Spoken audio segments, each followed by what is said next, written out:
Los Angeles, California. We're on the set of the movie about the life, the story of N.W.A, straight out of Compton.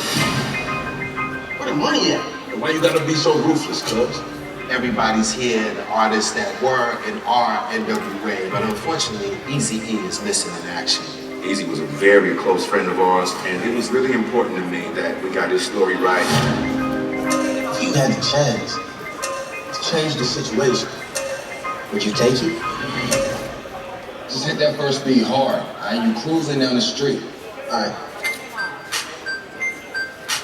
Cruising down the street in my 6'4". Hey, that was dope, Eazy was a genius when it comes to entertainment and promoting and understanding what people want. What's N.W.A stand for anyway? No whites allowed? No. Niggas with attitudes. The world would be different if he didn't exist. And when you shoot these scenes, you just try to get it as right as you possibly can. This isn't the Crips and Bloods. This is a threat from the federal government. This is free publicity. A couple of times it gave me chills with some of the things that Jason did playing Eazy. Want to be involved with this gangster life? Here we go.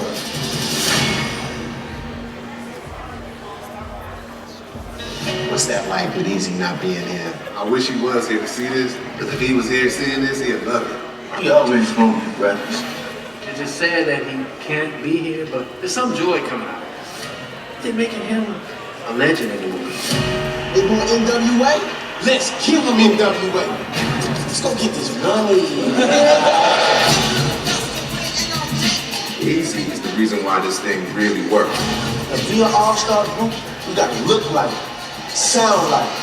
You know, he's one of the most courageous dudes I ever met. And hopefully this is a tribute to him and what he built.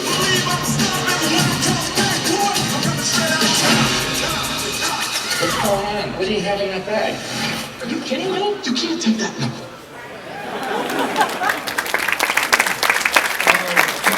As you guys set up with the microphones for the Q&A, we are living, you know, Ice Cube, he was one of the pins, the amazing writers that wrote for Eazy-E. And you see that trailer right there, and you firsthand, you know, wrote for someone in rap, but they brought something else to the table. And you know, right now we live in as y'all know, whether rappers write their rhymes and et cetera, et cetera. But I would like you to speak on it because you did write, as well as other people for Eazy, but he brought a persona that was necessary. He brought a tone of voice and an attitude and an idea. Can you talk about, because at a certain point you were writing and then you guys fell out and there was beef.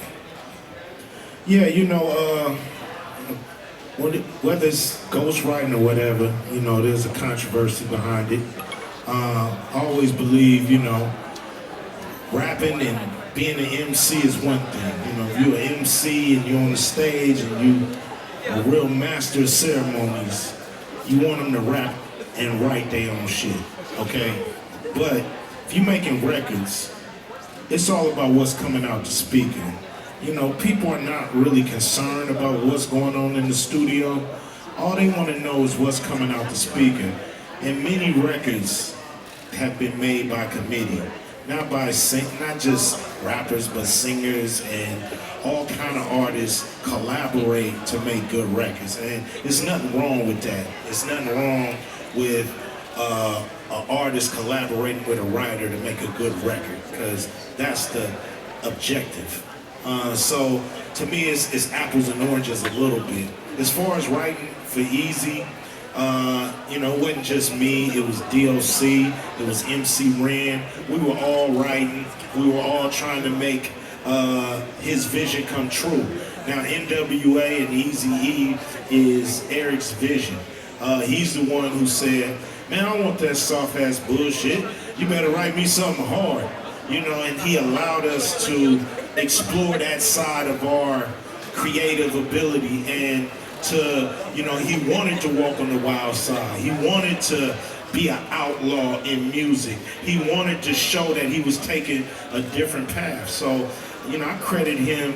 You know, he might not have wrote the rhymes, but he did create the persona. He did create the legend. He did create N.W.A. and he's a musical genius for that. And I was just gonna say, and you caught that in the film. I gotta tell you, we respected that. When we heard N.W.A. and we heard that there was a guy on the other side of town who was CEO, he was like Barry Gordy. These guys were young. He was a teenager. Eazy-E was 20 years old or something like that. So you got to remember, in the context of the time, he didn't have the benefit of Death Row and Cash Money and Bad Boy Records. The only people who had built a record company up to that point, I believe, was Motown or something like that. So you got kids from the hood without any business experience, no business degrees, and we respected it. It was like, oh yeah, we got Cube writing his rhymes, but this dude built a company. So I don't think people look at it. He said it in the record. Yeah. Ice Cube's writing rhymes that I say. Yeah, right. He said it in the record. He wasn't hiding it. So you got guys, you got the whole ghostwriter controversy, but the bottom line, that dude built a company that spawned so much entertainment, and Cube can speak to the family tree that came from Eazy-E and N.W.A. Speak to that. I mean, no Eazy-E, of course no N.W.A, but no Friday movie. You know what I'm saying? No My first Chris movie. Tucker. You know, no Boyz N the Hood, no Snoop, no Bone Thugs and Eminem, Harmony. no Bone Thugs, no 50 Cent. You know, it's like we've been all entertained by the N.W.A family tree since the 80s. So the world deserves this movie. It's a slice of American history. It's a slice of our history. And, you know, it deserves to get all the prestige that Universal Pictures is giving it. And, you know, I'm just happy to be here at this moment and be able to produce this movie with my man Gary Gray. We started off together. He's produced and done some of my best videos ever, like It Was a Good Day, and you know, he did Natural Born Killers and Friday, and you know, so I know, you know, he's a genius, and he always, you know, when we look at ourselves, he always makes sure that, you know, our story is respected when it goes on the big screen. And I'm just lucky, happy, proud. You know, my son, and I'm so proud of him. No doubt. You know, it's just like, I'm more proud of him than I am of N.W.A and shit. You know what I mean? I'm having my, you know, my proud, confusing moments, but I'm on cloud 9, 10, 11, and 12, and if you got a few more, I'll jump on them too. To say, you know, I blame the turn on, you know, our media outlets, you know, and our hip hop outlets that we had at the time. At the time, they turned on positive rap that was political, and they exchanged it for